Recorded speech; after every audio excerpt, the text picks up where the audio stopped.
TNPSC group 1 2024 question paper நம்ம நேற்று வந்து ஒரு 90 கொஷின்ஸ் வரைக்கும் பார்த்துருந்தோம். இன்றைக்கி வந்து 91லேருந்து அதோட கண்டினியூவேஷன் அப்படிங்கிறத நம்ம பார்க்க போகிறோம். இதில் ஃபஸ்ட்டு 91 இது பார்த்திங்கன்னா ஒரு ஜிஎஸ்டி சம்மந்தப்பட்ட கொஷின் கேட்டிருக்காங்க. இது என்னென்னு பாருங்கள். First the motto one tax one market one nation is associated with என்னன்னு கேட்டிருக்காங்க.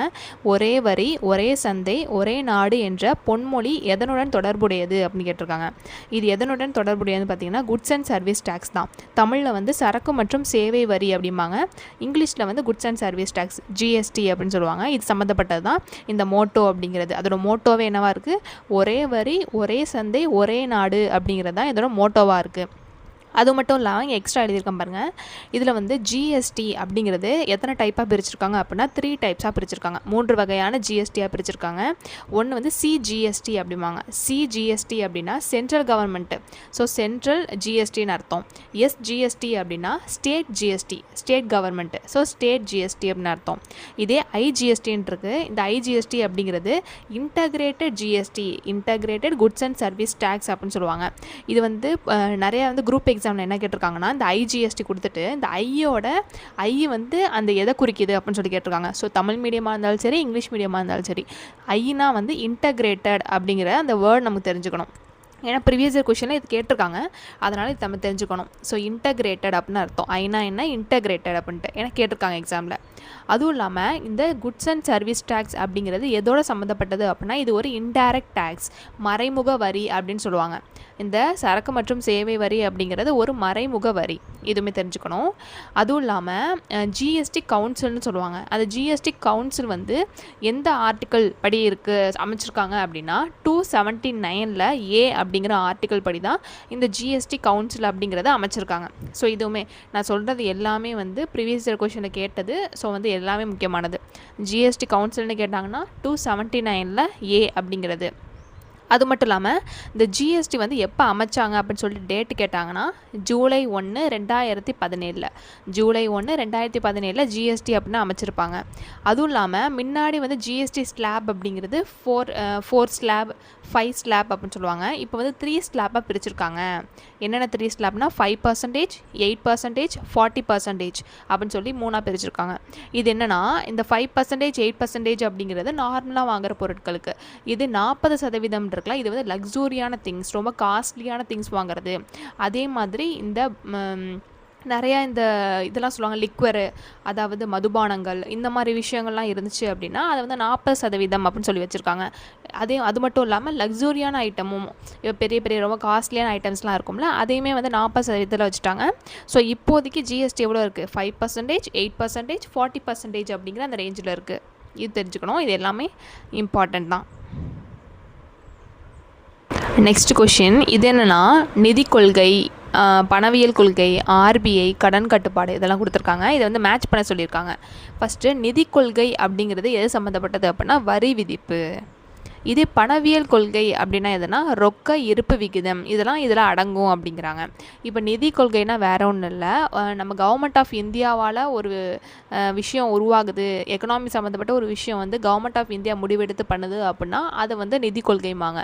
இதுவே பணவியல் கொள்கை அப்படின்னா ஆர்பிஐ இருக்குல்ல, ரிசர்வ் பேங்க் ஆஃப் இந்தியா, இந்த மாதிரி வங்கியால் ஒரு விஷயம் வந்து தொடங்கப்படுது, வங்கியால் ஒரு விஷயம் வந்து பாதுகாக்கப்படுது அப்படின்னா அதெல்லாம் பணவியல் கொள்கையில் போயிடும். நிதி கொள்கைனா கவர்மெண்ட் ஆஃப் இந்தியா, பணவியல் கொள்கை அப்படின்னா அந்த மானிட்டரி பாலிசி அப்படின்னு சொல்லுவாங்க இங்கிலீஷில், அதெல்லாம் இல்லாமல் ஆர்பிஐயில் போயிடும்.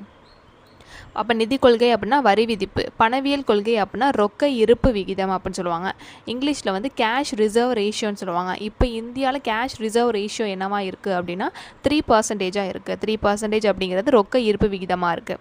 ஆர்பிஐ அப்படின்னா நாணயத்தாள்களின் வெளியீடு, நாணயத்தாள்களை வெளியிடுற அந்த பொறுப்பு அப்படிங்கிறது யாருக்கு இருக்குது? ஆர்பிஐக்கு இருக்குது. அதே மாதிரி அந்த நாணயத்தாள்களை அச்சிடுறதும் எதுனா ஆர்பிஐ தான். இதே நாணயம் வெறும் நாணயம்னு கேட்டாங்கன்னா அது கவர்மெண்ட் ஆஃப் இந்தியா. காயின்ஸ் இருக்குல்ல, காசு, அந்த ஒவ்வொரு காசையும் வந்து மின்ட் பண்ணுறதுமாங்க, அதாவது அச்சடிக்கிறது யாருன்னா கவர்மெண்ட் ஆஃப் இந்தியா, இந்திய அரசு தான் வந்து அச்சடிக்கிறது. இதே தாள் அந்த ரூபாய் நோட்டுகளை வந்து அச்சடிக்கிறது யாருன்னா ஆர்பிஐ. இது மாதிரி ரெண்டாக பிரிச்சுருக்காங்க. எல்லாருமே ஒரு விஷயத்த பண்ணாமல் காசாக இருந்தால் நீங்கள் அச்சிடுங்க, இதே பணத்தாளாக இருந்துச்சுன்னா நீங்கள் அச்சிடுங்க அப்படின்னு சொல்லி வேலையை வந்து பிரிச்சுருக்காங்க. ஸோ காயின் அப்படின்னா கவர்மெண்ட் ஆஃப் இந்தியா, தாள் அப்படின்னா ஆர்பிஐ அப்படின்ட்டு வரும். இது ரெண்டும் முக்கியமான விஷயம். அதே மாதிரி இங்கிலீஷ்லேயும் பார்த்துருவோம். ஃபிஸ்கல் பாலிசி அப்படின்னா டாக்ஸேஷன், மானிட்டரி பாலிசி அப்படின்னா கேஷ் ரிசர்வ் ரேஷியோ. இப்போ இந்தியாவில் எவ்வளோ இருக்குது கேஷ் ரிசர்வ் ரேஷியோ அப்படின்னா 3% அப்படிங்கிறது இருக்குது. ஆர்பிஐ அப்படின்னா இஷ்யூ ஆஃப் கரன்சி நோட்ஸ், அதுவுமே ஓகே. கிரெடிட் கண்ட்ரோல் அப்படின்னா ரேஷனிங் ஆஃப் கிரெடிட் அப்படிம்பாங்க. கடன் கட்டுப்பாடு அப்படிங்கிறது கடன் விநியோகத்தை பொறுத்து இருக்குது. கடன் விநியோகத்தை பொறுத்து கடன் கட்டுப்பாடு இருக்குது. அப்போ ஆப்ஷன் ஏ இதுக்கு.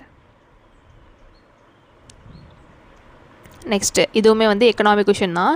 முதல் 5 ஆண்டு திட்டத்தை பற்றி பின்வரும் கூற்றுகளில் எது உண்மை அப்படிங்கிறது கேட்டிருக்காங்க. ஸோ நம்ம வந்து எல்லா 5 ஆண்டு திட்டம் பற்றின விஷயங்களும் தெரிஞ்சுக்கணும். ஸோ முதல் 5 ஆண்டு திட்டம் எப்போ வந்திருக்கும் அப்படின்னா 1951லேருந்து 56 5 வருடங்கள்ங்கிறது இந்த முதல் 5 ஆண்டு திட்டம் அப்படிங்கிறது இருந்திருக்கும்.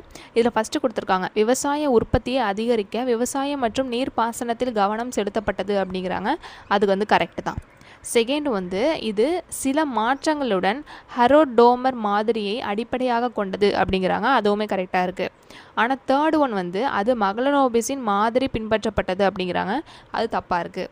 ஏன்னா மகளனோபிஸோட அந்த மாதிரி அப்படிங்கிறது செகண்ட் 5 இயர் பிளான், அதாவது 2ஆம் 5 ஆண்டு திட்டத்தில் வந்து இவரோட மாடல் தான் வந்து எடுத்திருப்பாங்க.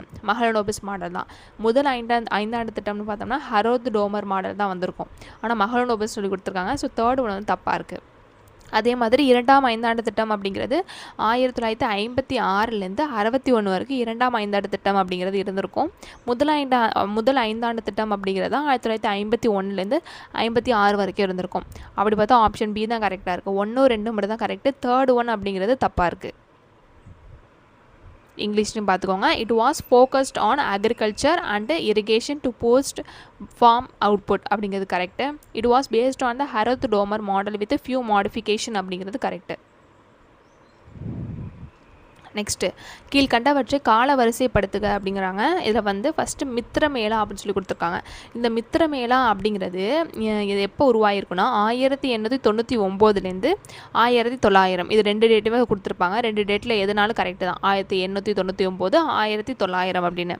இது வந்து யார் உருவாக்கியிருப்பா அப்படின்னா விடி சவார்கர் மற்றும் ஜிடி சவார்கர். இவங்க 2 பேர் அண்ணன் தம்பி. ஸோ விடி சவார்கர் மற்றும் ஜிடி சவார்கர் இவங்களால் உருவாக்கப்பட்டது மித்திரமேளா அப்படிங்கிறது. நெக்ஸ்ட்டு அனுசீலன் சமிதி. இது வந்து 1902 பிரம்மானந்த மித்ரா, சதீஷ் சந்திரா பாசு, அப்புறம் பரிந்தர் குமார் கோஷ் இவங்களால் வந்து உருவாக்கப்பட்டது தான் இந்த அனுசீலன் சமிதி அப்படிங்கிறது. நமக்கு முக்கியமாக யாரை கொடுத்துருப்பாங்க அப்படின்னா 1902 சதீஷ் சந்திரா பாசு அப்படிங்கிறவங்க தான் நம்ம வந்து புக்ஸில் நம்ம கொடுத்துருப்பாங்க. இதுவே முக்கியம். பரமானந்த மித்ரா, சதீஷ் சந்திர பாசு, அதே மாதிரி பரிந்தர் குமார் கோஷ் 1902. இது அடுத்தது வந்து இந்திய தன்னாட்சி கழகம். இதை பார்த்தோன்னா நீங்கள் எல்லாமே தன்னாட்சி இயக்கம்னு நினச்சிக்கக்கூடாது. அன்னிபெசன்ட் நடத்தினது அது வேறு. இது வந்து இந்திய தன்னாட்சி கழகம் அப்படின்னு சொல்கிறாங்க. ஸோ இது எப்போனா 1905 ஷாம்ஜி கிருஷ்ணவர்மா அப்படிங்கிறவங்களால் உருவாக்கப்பட்டது தான் இந்திய தன்னாட்சி கழகம் அப்படிங்கிறது. ஓகேவா? இங்கிலீஷில் வந்து இந்தியன் ஹோம் ரூல் சொசைட்டி அப்படின்னு சொல்லுவாங்க. லாஸ்ட்டாக ஹிந்துஸ்தான் கதர் அப்படிங்கிறது இதை யாரை உருவாக்குனா அப்படின்னா 1913 சோகன் சிங் பாக்னா அவங்களும் லாலா ஹர்தயால் இவங்க 2 பேரால் உருவாக்கப்பட்டது தான் ஹிந்துஸ்தான் கதர் அப்படிங்கிறது 1913. ஸோ இதுபடி நம்ம அடுக்கணும் அப்படின்னா அது வந்து அதிலே அடுக்கி தான் கொடுத்துருக்காங்க. ஃபஸ்ட்டு மித்திரமேளா வரும், அப்புறம் அனுசீலன் சபதி வரும், அப்புறம் இந்திய தன்னாட்சி கழகம் அப்படிங்கிறது வரும், லாஸ்ட்டாக தான் ஹிந்துஸ்தான் கதர் அப்படிங்கிறது வரும். ஸோ அதிலே வரிசையாக தான் கொடுத்துருக்காங்க. எக்ஸ்ட்ரா இன்ஃபர்மேஷன் மட்டும் நம்ம பார்த்துக்கிற மாதிரி இருக்குது. ஓகே, இதுவுமே வந்து ஐஎன்எம் கொஷின் தான். 1947 இந்திய தேசிய காங்கிரஸ் கட்சி பிரிவினைக்கு ஒப்புக்கொண்டது ஏனெனில் அப்படின்னு கேட்டிருக்காங்க. அதாவது என்ன ரீசன் அப்படின்னு சொல்லி கேட்டிருக்காங்க. ஃபஸ்ட் என்ன கொடுத்துருக்காங்கன்னா இரு தேச கோட்பாடு அவர்களால் ஏற்றுக்கொள்ளப்பட்டது அப்படிங்கிறாங்க. கரெக்டு தான். ஏன் இரு தேச கோட்பாடு அவங்களாம் ஏற்றுக்கொள்ளப்பட்டுச்சு அப்படின்னா முஸ்லீம் லீக் தான் வந்து இதை வந்து முன் வச்சுருப்பாங்க. இரு தேச கோட்பாடு எங்களுக்கு வந்து முஸ்லீம்களுக்கு தனிநாடு வேணும் அப்படின்னு சொல்லி அவங்க கேட்டிருப்பாங்க. அதுபடி அதனால் ஃபஸ்ட்டு என்ன பண்ணியிருந்திருப்பாங்கன்னா எதிர்த்துருப்பாங்க, எப்படிலாம் பிரியக்கூடாது அப்படின்னு சொல்லி எதிர்ப்பாங்க. ஆனால் ஒரு கட்டத்துக்கு மேலே அவங்களால எதையுமே வந்து டாலரேட் பண்ண முடியாத ஒரு சிச்சுவேஷன் ஆகிறப்ப தான் என்ன பண்ணியிருப்பாங்க, அதுக்கு ஏற்றுக்கொள்ளப்பட்டிருப்பாங்க. ஸோ ஏற்றுக்கொண்டிருப்பாங்க இந்திய தேசிய காங்கிரஸும். செகண்ட் ஒன்று வந்து பிரிட்டிஷ் அரசால் திணிக்கப்பட்டது மற்றும் காங்கிரஸ் இந்த விஷயத்தில் உதவியேற்றது அப்படிங்கிறாங்க. அதாவது பிரிட்டிஷ் அரசு என்ன பண்ணாங்கன்னா இது திணிச்சாங்களாம் இந்த மாதிரி இருதேச கோட்பாடு அந்த மாதிரி விஷயங்களை. ஸோ வந்து காங்கிரஸ்னாலேயும் இந்த விஷயத்த வந்து எதுவுமே பண்ண முடியல, ஒப்புக்கொண்டு தான் ஆகணும் அப்படிங்கிற ஒரு சுச்சுவேஷன். ஸோ அதனால் அவங்களும் ஒப்புக்கொண்டாங்க. ஸோ அதுவுமே கரெக்டு. தேர்ட் ஒன் வந்து அவர்கள் பெரிய அளவிலான வகுப்புவாத கலவரங்களை தவிர்க்க விரும்பினர் அப்படிங்கிறாங்க. அதுவுமே கரெக்டு தான். இந்த மாதிரி அது என்ன மாதிரி சுச்சுவேஷன்னா, இப்போ இந்த மாதிரி இருதேசமாக பிரியலை அப்படின்னா இங்கே வந்து பெரிய கலவரம் நடந்திருக்கும், பெரிய உயிரிழப்புகள் அப்படிங்கிறது நேர்ந்திருக்கும். அதை வந்து தடுக்கணும், அது வந்து வேண்டாம், நம்ம அதுக்கு பேசாமல் ஒப்புதலை அளிச்சிடலாம் அப்படிங்கிற ஒரு விஷயத்தினால தான் அவங்களுமே ஒப்புதலை அளிச்சிருப்பாங்க. இதாக சொல்கிறாங்க, வகுப்புவாத கலவரங்களை வந்து தவிர்க்கிறதுக்காக தான் அவங்க வந்து இது பண்ணியிருக்காங்க அப்படின்ட்டு. ஸோ இதுவுமே கரெக்டு. ஸோ 4வது என்ன கொடுத்துருக்காங்க, மேற்கூறிய அனைத்து காரணங்களும்ங்கிறாங்க. எல்லாமே கரெக்டு தான். ஆப்ஷன் டி அனைத்தும் சரியானது அப்படிங்கிறது. இங்கிலீஷ்லேயும் பார்த்துக்கோங்க. நெக்ஸ்ட்டு இதுவுமே வந்து காலவரிசைப்படுத்துக. இது நம்ம பார்த்தோம்னா குரூப் 1 பொறுத்த வரைக்கும் நிறையா கொஷின் வந்து காலவரிசைப்படுத்துகளும் வந்திருக்கு, கூற்று காரணமும் வந்திருக்கு. நம்ம அதனால் பார்த்துக்கோங்க. ஸோ இது என்னென்னா காலவரிசைப்படுத்துக. இது என்னென்னா இந்திய அரசின் சட்டம், அதாவது கவர்மெண்ட் ஆஃப் இந்தியா ஆக்ட் அப்படிங்கிறது எந்த வருஷம், 1935. செகண்ட் ஒன் காந்தி இர்வின் ஒப்பந்தம் அப்படிங்கிறது எப்போ, 1931 மார்ச் மாதம் 5ஆம் தேதி. நான் எதுக்கெலாம் டேட் எழுதியிருக்கணும் அந்த டேட்லாம் ரொம்ப முக்கியம். ஸோ 1931 மார்ச் 5 அப்படிங்கிறது. தேர்டு வந்து வகுப்புவாத ஒதுக்கீடு. இது வந்து 1932 ஆகஸ்ட் 16. இது வந்து யார் வந்து இந்த வகுப்புவாத ஒதுக்கீடு அப்படின்னு கொடுத்துருப்பா, ராம்சே மெக்டொனால்டு அப்படிங்கிறவங்க. யார், ராம்சே மெக்டொனால்டு அப்படிங்கிறவங்க. So 1932 August 16. லாஸ்ட்டாக கிரிப்ஸ் தூதுக்குழு அப்படிங்கிறது 1942. எப்போ, 1942 கிரிப்ஸ் தூதுக்குழு அப்படிங்கிறது. ஸோ இதுபடி அடுக்கணும் அப்படின்னா ஃபஸ்ட்டு காந்தி இர்வின் ஒப்பந்தம் 1931 வரும், அடுத்த வகுப்புவாத ஒதுக்கீடு 1932 வரும், அதுக்கப்புறம் இந்திய அரசின் சட்டம் 1935 வரும், லாஸ்ட்டாக கிரிப்ஸ் தூதுக்குழு 1942 அப்படிங்கிறது வரும். இதை பார்த்துக்கோங்க. கவர்மெண்ட் ஆஃப் இந்தியா ஆக்டா 1935, காந்தி இர்வின் பேக்ட்னா 1931, கம்யூனல் அவார்ட்னா 1932, கிரிப்ஸ் மிஷன் அப்படின்னா 1942. நெக்ஸ்ட்டு இதுவுமே ஐஎன்எம் கொஷின் தான். பின் வருவனவற்றில் தென்னிந்தியாவில் சமூக மத இயக்கத்தில் ஒரு முக்கிய சங்கமாக நிரூபிக்கப்பட்டது எது அப்படின்னு சொல்லி கேட்டிருக்காங்க. அதாவது தென்னிந்தியாவில், ஓகேவா, இந்தியாவில்னு கொடுக்கல, தென்னிந்தியாவில் குறிப்பிட்டு கொடுத்துருக்காங்க. தென்னிந்தியாவில் சமூக மத இயக்கத்தின் ஒரு முக்கிய சங்கமாக நிரூபிக்கப்பட்டதே தான் பிரம்மஞான சபை. நீங்கள் நினைக்கலாம், ஏன் இது பிரார்த்தனை சமாஜம் அது மாதிரி தான் இருக்குது, ஆரிய சமாஜம் அது மாதிரி தான் இருக்குது, பிரம்ம சமாஜம் அது மாதிரி தான் இருக்குன்னா, அது எதுவுமே வந்து தென்னிந்தியாவில் ஆரம்பிக்கலை, நிரூபிக்கப்படலை. எல்லாமே வந்து வட இந்தியாவாக இருக்கும், இல்லைனா வடமேற்கு இந்தியா, வடகிழக்கு இந்தியா அந்த மாதிரி தான் இருக்குமே ஒழிய தென்னிந்தியா அப்படின்னு வந்தோம்னா பிரம்மஞான சபை தான் இருக்கும். அந்த பிரம்மஞான சபை எப்போன்னு பார்த்தோம்னா இங்கிலீஷில் வந்து தியோசோஃபிக்கல் சொசைட்டி அப்படின்னு சொல்லுவாங்க. இது எப்போ ஆரம்பித்தாங்கன்னா 1882 அடையாரில், மெட்ராஸில்.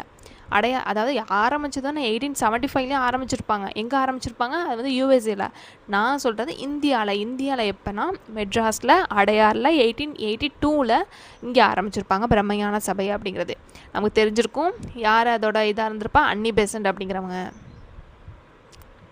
மற்றது பார்த்தோம்னா பிரார்த்தனை சமாஜ் அப்படிங்கிறது பாம்பேயில் ஆரம்பிச்சிருப்பாங்க. அப்போ அது வட இந்தியாவுக்கு போயிடும் 1867. ஆரிய சமாஜ் அப்படின்னாலும் பாம்பே போயிடும் 1875. லாஸ்ட்டாக பிரம்ம சமாஜ் அப்படிங்கிறது கொல்கத்தாவில். அது பார்த்தோம்னா வடகிழக்கு மாநிலங்களில் போயிடும். So 1828. Next national civil service day அப்படிங்கிறது எப்போ நம்ம செலிப்ரேட் பண்ணுறோம் அப்படின்னா April 21 அப்படிங்கிறதா நேஷ்னல் சிவில் சர்வீஸ் டே அப்படின்னு சொல்கிறோம். இது வந்து தேசிய குடிமை பணியாளர்கள் தினம் அப்படின்னு சொல்லுவாங்க. இது ஏன் இந்த டேட் நம்ம வந்து அந்த மாதிரி கொண்டாடுறோம் அப்படின்னா 1947 இந்த டேட்டில் April 21 என்ன ஆயிருக்கும், வல்லபாய் பட்டேல் இருக்கார்ல, அவர் என்ன பண்ணியிருப்பார்னா அப்போ வந்து முதல் உள்துறை அமைச்சராக இருந்திருப்பார், ஃபஸ்ட்டு ஹோம் மினிஸ்டராக இருந்திருப்பார். அவர் இருக்கிறப்ப மெட்காஃப் ஹவுஸ் அப்படிங்கிற ஒரு இடம் இருக்கும். அந்த இடத்துல வந்து அப்போ வந்து அந்த குடிமை பணியாளர்கள்லாம் இருப்பாங்கள்ல, அவங்க வந்து பயிற்சி பெற்று வந்து அந்த புதிய நிர்வாக அதிகாரிகளுக்கு ஒரு உரை நடத்தியிருப்பார்.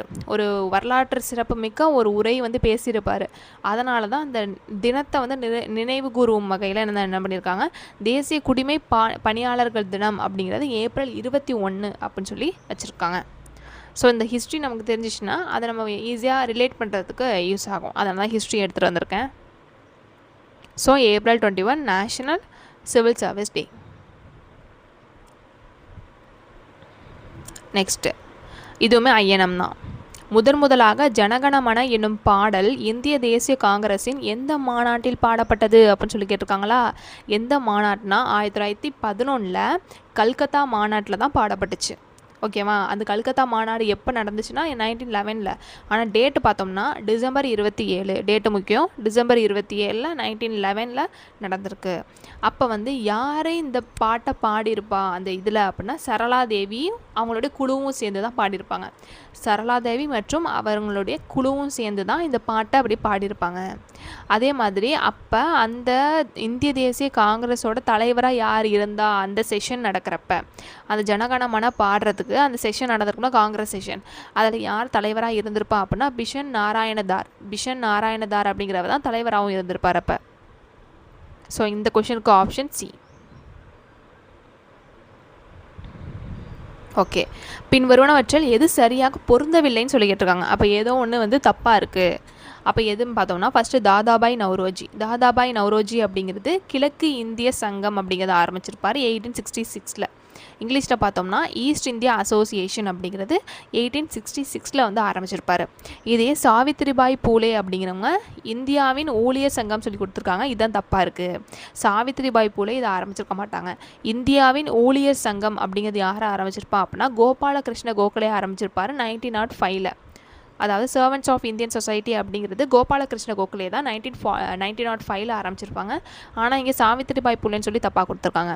நெக்ஸ்ட்டு சுரேந்திரநாத் பானர்ஜி அப்படிங்கிறவர் இந்தியன் அசோசியேஷன் அப்படிங்கிறத ஆரம்பிச்சிருப்பாங்க 1876. அது கரெக்டாக இருக்குது. ஏஓ ஹியூம் தான் வந்து இந்தியன் நேஷ்னல் காங்கிரஸ் இந்திய தேசிய காங்கிரஸ் அப்படிங்கிறத ஆரம்பிச்சிருப்பார் 1885 டிசம்பர் மாதம் ஆரம்பிச்சிருப்பார். உங்களுக்கான கேள்வி என்னென்னா அந்த ஐஎன்சி இருக்குல்ல இந்தியன் நேஷ்னல் காங்கிரஸ் இந்திய தேசிய காங்கிரஸ் வந்து 1885 டிசம்பர் ஆரம்பித்தாங்க. அது என்ன டேட்டு அந்த டேட் தெரிஞ்சிச்சுன்னா கமெண்ட்ஸில் போடுங்க. ஸோ ஏஓ ஹியூம் அப்படிங்கிறவங்க இந்திய தேசிய காங்கிரஸை வந்து 1885 டிசம்பர் மாதம் ஆரம்பிச்சிருப்பாங்க. ஸோ சாவித்ரிபாய் பூலேயோட ஹஸ்பண்ட் பேர் தான் என்னென்னா ஜோதிபா பூலே. அவர் வந்து ஜோதிபா பூலேன்னு சொல்லுவாங்க, ஜோதிராவ் பூலே அப்படின்னு சொல்லுவாங்க. ஸோ இவங்களோட ஹஸ்பண்ட் தான், இவங்களுடைய கணவர் தான். சத்யசோதக் சமாஜா ஆரம்பித்தது 1873. அது ஒரு புக்கில் பார்த்தோம்னா 1817 போட்டிருக்கோம், ஒரு புக்கில் 1873 சொல்லி போட்டிருக்கோம். அதே மாதிரி சாவித்ரிபாய் பூலேவும் ஜோதிபா பூலே 2 பேர் சேர்ந்து 1848 முதல் பெண்கள் பள்ளி அப்படிங்கிறது பூனேயில் ஆரம்பிச்சிருப்பாங்க. இதுதான் அந்த முதல் பெண்கள் பள்ளி அப்படிங்கிறாங்க. இதான் அங்கே படித்த பெண்கள். இதான் வந்து India's first girls school established in பூனேன்னு சொல்லி கொடுத்துருக்காங்களா. இதுதான் வந்து சாவித்ரிபாய் பூலேவும் ஜோதிபா பூலேவும் ஆரம்பித்து அந்த ஸ்கூல் அப்படிங்கிறது இதுதான் கொடுத்துருக்காங்க. இது வந்து உள்ளே உள்ள பிக்சர், அதாவது அந்த ஸ்கூலுக்குள்ளே எப்படி இருந்துச்சு அப்படின்னு சொல்லி கொடுத்துருக்காங்க. அவங்களுடைய ஃபோட்டோவும் வந்து இங்கே வச்சுருக்காங்க.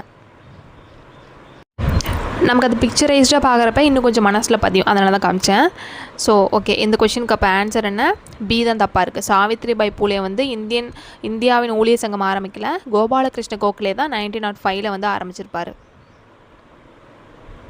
நெக்ஸ்ட்டு இது வந்து ஒரு திருக்குறள் கேட்டிருக்காங்க. அதாவது உடுக்கை இழந்தவன் கைப்போலே என்பதற்கு வள்ளுவர் எதனை ஒப்பிடுகிறார் அப்படிங்கிறாங்க. இந்த திருக்குறளுக்கு என்ன மீனிங் அப்படின்னா, அதாவது ஒரு ட்ரெஸ் அப்படிங்கிறது இருக்குல்ல, ஆடை அப்படிங்கிறது நழுவுறப்ப நமக்கு எப்படி அந்த கை அப்படிங்கிறது தானாக போய் மறைக்குதோ, எப்படி நம்ம வந்து மறைக்கணும்னு நம்ம நினைக்க மாட்டோம், டக்குன்னு ஆட்டோமேட்டிக்காக கை போகும்ல, அது மாதிரி ஒரு நண்பன் அப்படிங்கிறவன் ஒரு ஆபத்தில் இருக்கான்னு தெரிஞ்சோடனே அவன் வந்து உதவின்னு கேட்குறதுக்கு முன்னாடி நம்ம போய் உதவி பண்ணுறது, அந்த மாதிரி ஒரு நட்பு, அதான் வந்து சொல்லுவாங்க. அதான் வந்து திருக்குறள் அப்படிங்கிற சொல்லுது. ஸோ அந்த மீனிங் தெரிஞ்சால் தான் நம்ம இதுக்கு ஆன்சர் பண்ண முடியும். ஸோ உடுக்கை இழந்தவன் கை போலே என்பதற்கு வள்ளுவர் எதனை ஒப்பிடுகிறார் அப்படின்னா நட்பை தான் ஒப்பிடுகிறாரு. Option A. நெக்ஸ்ட் இதுவுமே வந்து திருக்குறள் கொஷின் தான். சமய நடுநிலை பண்பு கொண்டது திருக்குறள் என்பார், கூற்றுக்கு காரணம் என்ன அப்படின்னு சொல்லி கேட்டிருக்காங்க. எல்லாமே சரிதான். எல்லா சமயத்தரும் இது நூல் என்று கூறும் சிறப்பு பெற்றதால். ஆமாம், இது வந்து எந்த சமயத்துக்கும் இந்த சமயத்தை வந்து ஓங்கியோ இல்லை இன்னொரு சமயத்தை வந்து தாழ்ந்தோ அந்த மாதிரிலாம் பேசலை.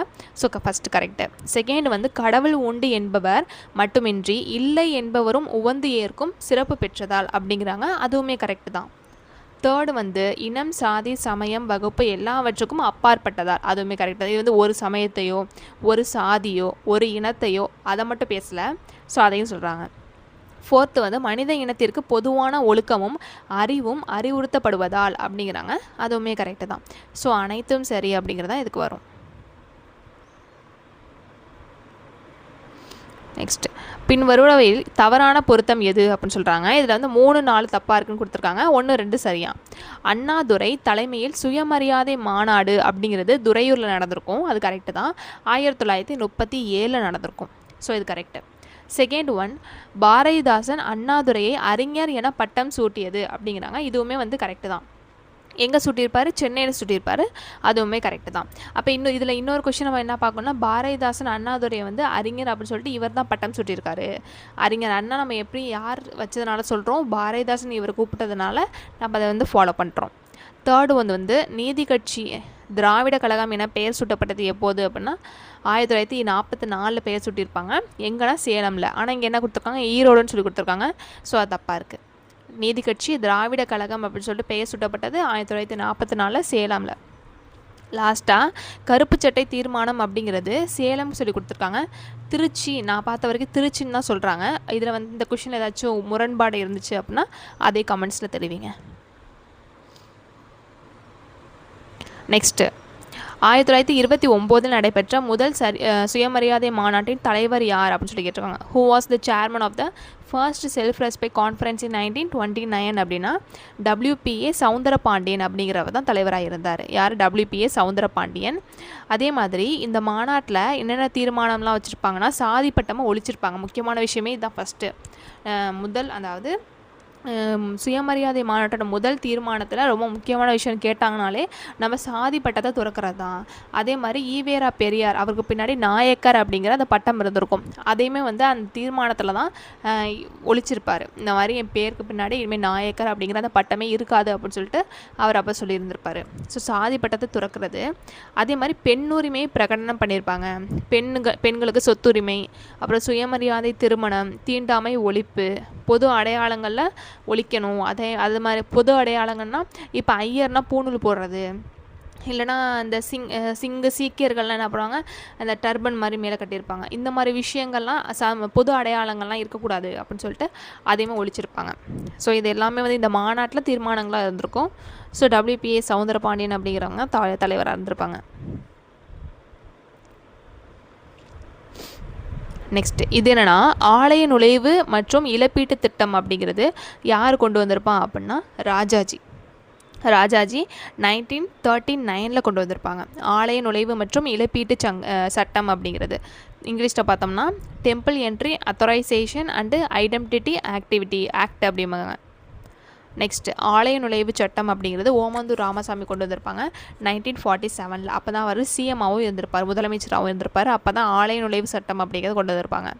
சுயமரியாதை திருமணங்கள் சட்டம் அப்படிங்கிறது அண்ணாதுரையால் கொண்டு வந்திருக்கப்பட்டிருக்கும். 1967 68 அந்த காலகட்டத்தில் கொண்டு வரப்பட்டது தான் சுயமரியாதை திருமணங்கள் சட்டம் அப்படிங்கிறது.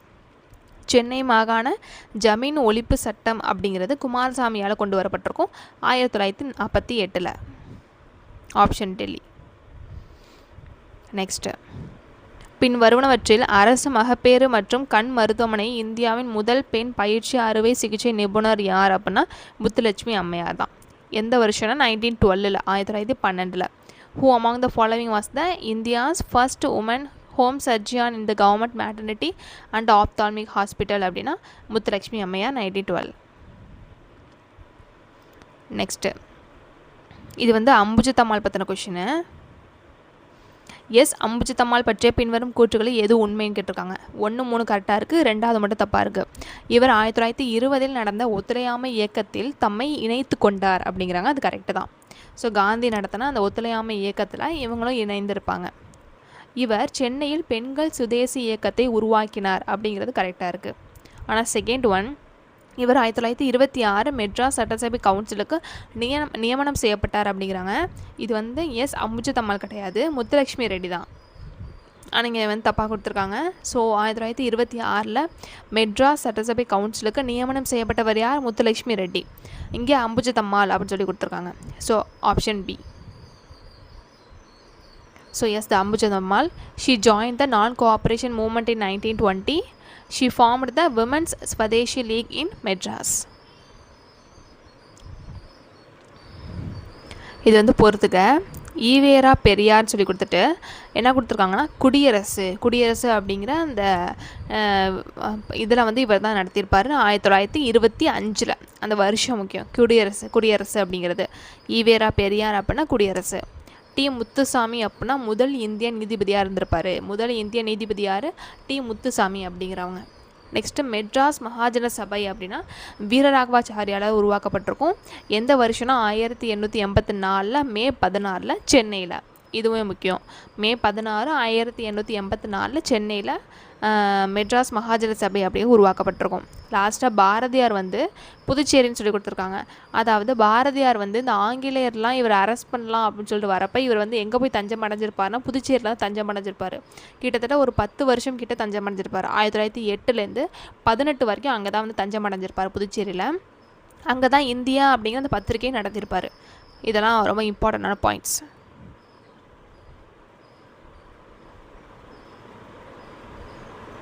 நெக்ஸ்ட்டு, திருக்குறள் உலக பொதுமறை என அழைக்கப்பட காரணம் யாது அப்படின்னா அனைத்து நாட்டினருக்கும் சமயத்தவருக்கும் காலத்திற்கும் பொருந்துகிறது அப்படிங்கிறாங்க. அது கரெக்டு தான்.